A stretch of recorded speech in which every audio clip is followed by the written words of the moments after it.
let's get right into it. So why should you invest in the stock market? So it's clearly been one of the best tools to grow wealth over time throughout human history. The market has averaged roughly a 10% annual return on investment historically.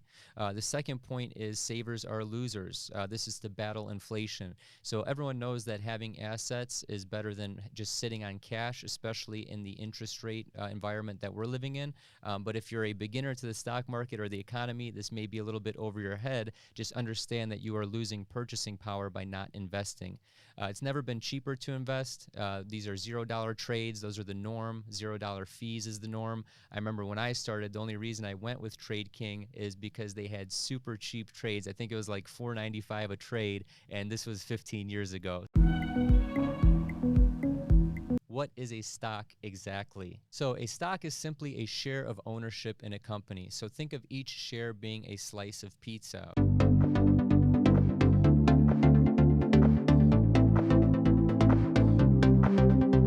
Okay, so when we're buying shares, this gives you equity, aka ownership shares in a company. So let's take an example. We have Microsoft, okay, which everyone is familiar with. They have shares outstanding of 7.56 billion. So if you think of a pizza or a pie, think of a pie divided into 7.56 billion slices. This is essentially what their shares outstanding are. So their share price at the time of this presentation was $216.02. So you need to understand what market cap is. So market capitalization is simply the shares outstanding, that's 7.56 billion, multiplied by the share price, okay? So let me give you a quick example of that. Okay, so just so you can visualize this, let's pretend that we have a pizza here, and the pizza has 4 slices. So we have slice 1, 2, 3, 4. Okay, it's almost like a pie, not a pizza. Pretend that this is a company. Let's just say that this is Microsoft, okay? These 4 shares that you see here are each worth, let's say, $1,000. $1,000 times 4 shares. Answer down in the comments below if you know the answer. I'll give you a second here. Well, that's simple math. That just tells us that this company's market cap is $4,000. That is simply the number of shares outstanding multiplied by the share price. So if each share is worth $1,000 and you have 4 shares of this company, their market cap is $4,000. So now that we understand market cap, you just simply take that 7.56 billion multiplied by the share price of Microsoft, which is $216.02. Maybe easier if I have a pointer here. And then you simply get a market cap of $1.633 trillion, okay? This is important because companies are typically measured by their market cap. So why do companies issue stocks? Well, this is simply to raise money for their business. Think of it like this. They are giving out shares of their pie, their equity, that's why stocks are called equities, in order to receive money from the general public in an IPO, an initial public offering. That's basically like crowdfunding for their business, if you will. So this could be used to fund a new product line. It could be used for R&D and research and development. It could be used to invest in the growth of their company. A lot of companies themselves were doing stock buybacks, which is actually reducing the number of shares outstanding. And then you also have paying off debt, okay?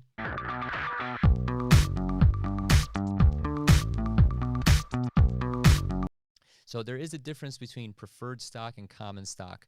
So preferred stock is that you have no voting rights. Common stock, you do have voting rights. However, you are the last in line to get paid out in case of a liquidation. So if a company goes bankrupt and they have to sell everything that they own, they may be going bankrupt and you may not get paid out. That's a rough reality of being a common shareholder. And then also, you are the last to get paid a dividend.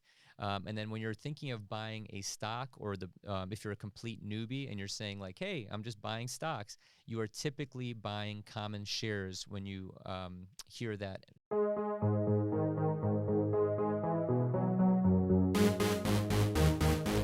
We have large cap, mid cap, and small cap stocks. So if you remember, we talked about market cap in this example down here with the different shares outstanding. That's pretty much how you capitalize a company, okay? So market cap, again, is just shares outstanding by the share price. So large cap companies are typically 10 billion plus, okay? These are typically hard to achieve massive growth due to their size. So think of a huge, well-established company, right? These could be your Johnson and Johnsons or your Pfizers or these companies that have been around for years. They've pretty much reached their peak, and now they are a huge large cap company. They have proven track records over many years, and they frequently offer dividends. That's because they want to offer the dividend back to their shareholders as kind of a thank you for being a shareholder in the company. The easiest analogy to make with that is picture you're a landlord and you have a single family home. The price of the property can go up or down, just like the share price can go up or down, but the tenants in the property are paying you rent every month. That's kind of what a dividend is. Then you have mid-cap stocks, which are 2 billion to 10 billion in market cap. They're not quite large cap. They're not quite there yet. But they also have a more established track record than the small cap stocks. They are also often the target of M&A, okay? So if you're not familiar with what M&A is, that simply stands for mergers and acquisitions. These are bigger fish that are eating up the smaller fish, either for their staff or their technology or making an exit because the owner just wants to get paid. Then you have small cap stocks, which are $300 million to $2 billion in market cap. These are typically younger and are seeking aggressive growth, and they are typically higher risk and don't usually offer dividends. This is because they are so early on in their journey as a company of going public. They may have a proven track record up until IPO or up until going public, but they may not pan out. So how are these stocks categorized? Continued. We have growth stocks, we have income stocks, and we have value stocks. So growth stocks have big potential for growth. So these are typically companies that are outpacing the market, such as Amazon, Facebook, Microsoft. They typically offer low or no dividends, however, because they're reinvesting their retained earnings into the things that we talked about. This could be things like research and development. It could be things like paying off debt. It could be things like trying to improve their product or their service line or advertising or marketing. Then we have income stocks. So these are stocks that pay a regular dividend payment or a regular income payment. So think of 3M, think of Walmart, think of Verizon, think of utilities companies. Okay, these are companies that have been around a long time and have the ability on their balance sheet to pay a dividend. So they typically have a proven track record or business model, and they have consistent increases in dividends over time. And then finally, we have value stocks. So value stocks are perceived to be trading below their fundamentals. So think of something that's on sale or that's cheap. Typically, as value investors, we look at price to earnings ratio or price to book ratio. And all these ratios we're going to talk about later in the video. And then typically these are seen as unfavorable in the marketplace. That's why they are undervalued. So think of, the puppy that no one wants to take home at the shelter, but it could end up being like, the greatest dog in the world or the greatest companion in the world. That's kind of like my cheesy analogy to value stocks, right? A lot of people see the fleas and they see, the disease and the worms and things like that on the dog, and they don't want to take it home. But once it gets cleaned up and the value is brought out, it could end up being your best friend. So continuing on how stocks are categorized, we have stock sectors. Okay, so there are 11 broad-based sectors. These are areas of the economy in which businesses share a product or a service. So we have energy. This could be your oil, gas, coal, fuel, things like that. We have materials, which are chemicals, metals, paper. Industrials, which is your defense, your aerospace, your manufacturing. So think of like Boeing or Lockheed Martin, for example. You have consumer discretionary. This could be apparel, household products, things like that. Consumer staples. These are your food, your beverages. Healthcare, which is big pharma. Healthcare equipment like Medtronic, for example. Financials are typically banks. So think of like KeyBank, M&T Bank, Wells Fargo, all these big publicly traded banks. Number 8 is IT, which is internet, software, semiconductors. This is a sector that has grown a lot over the past 10 years. So think of your, Teslas, your Microsofts, your Apples, etc. And then number 9 is telecommunication services, AT&T and Verizon, for example. You have utilities, so these are the big electric companies, gas companies, water companies. And then you have number 11, which is real estate, which could be REITs. These are real estate investment trusts, such as apartments, malls, office space. America! Okay, so moving on, what are the types of stocks or equities, or what are we even buying here? So number 1 is individual stocks. So when you think of individual stocks, this goes back to common shares or common stock that I talked about. So when you're saying, hey, I'm buying a share of Tesla, I'm buying a share of Microsoft, I'm buying a share of Apple, these are individual stocks, okay? Number 2 is mutual funds. I'm not going to explain that here because I'm going to go into each one of these in detail. Number 3 is index funds. Number 4 are exchange traded funds, or ETFs. I'm sure you've heard of that acronym, especially if you've watched my channel. And then finally, you have REITs, which are real estate investment trusts. Park it like it's hot, park it like it's hot. And if it get an attitude, pop it like it's hot, pop it like it's hot, pop it like it's hot. So individual stocks, this is, as I mentioned, these are your Walmarts, your Netflixes, your Exxon Mobils, et cetera, et cetera. These are individual companies or individual shares in individual companies. Some of the pros are that they have reduced or no fees to buy or maintain these. There's no management fee to own them, meaning you're not paying a professional manager to buy or sell these shares, and you're also not paying anyone to actually manage this investment for you. You are the owner of these shares. You have complete control and understanding, hopefully, of what you own because you're researching, you're doing your due diligence, you're watching this video and sharing it with a friend, and you're understanding completely what you're doing when you invest in these companies. And then finally, the last pro is that taxes are pretty easy to manage. I'm going to talk about this in the last slide, but you have capital gains and capital losses.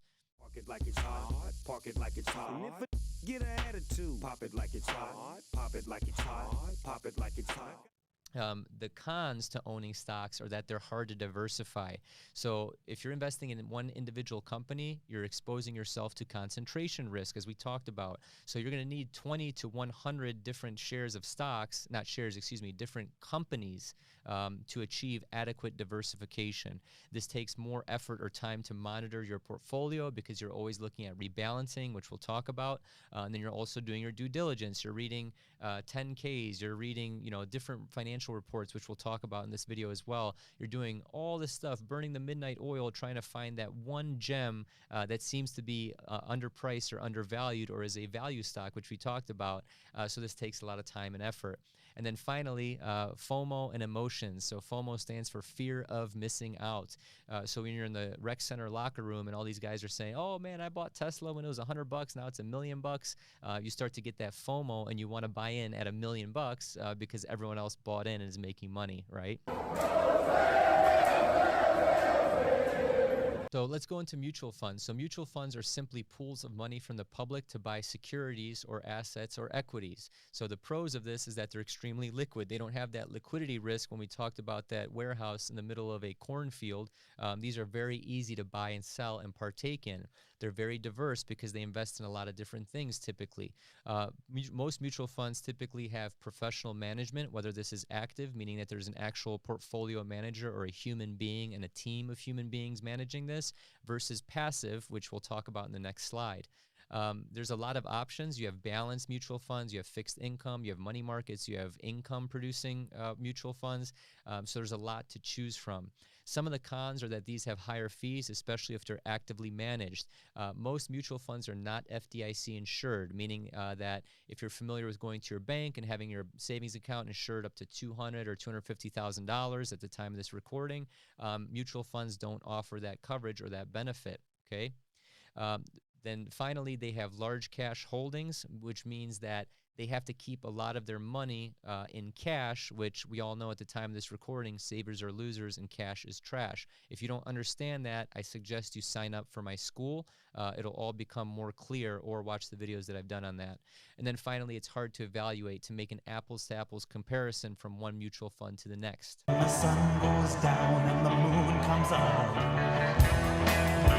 So moving on to ETFs. ETFs are simply a basket of stocks, again, to mimic a certain market sector that trade on an exchange. So some of the pros to this is that you have access to many stocks. So if you think of an ETF, think of one share, just like you would buy one share in Apple, for example, except that one share contains hundreds, if not thousands, of different companies or stocks, weighted up to 100%.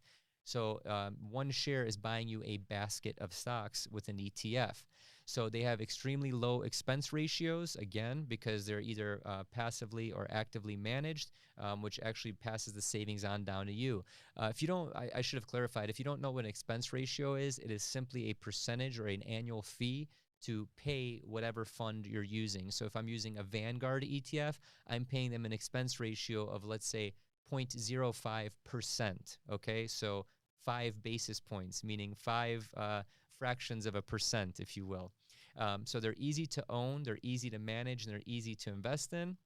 And they're easy to achieve your goals with, just like index funds. However, some of the actively managed ETFs have higher fees. They also have a lack of downside protection because it's not a hedge fund again. And then diversification is limited by focusing simply on one industry if that is the case.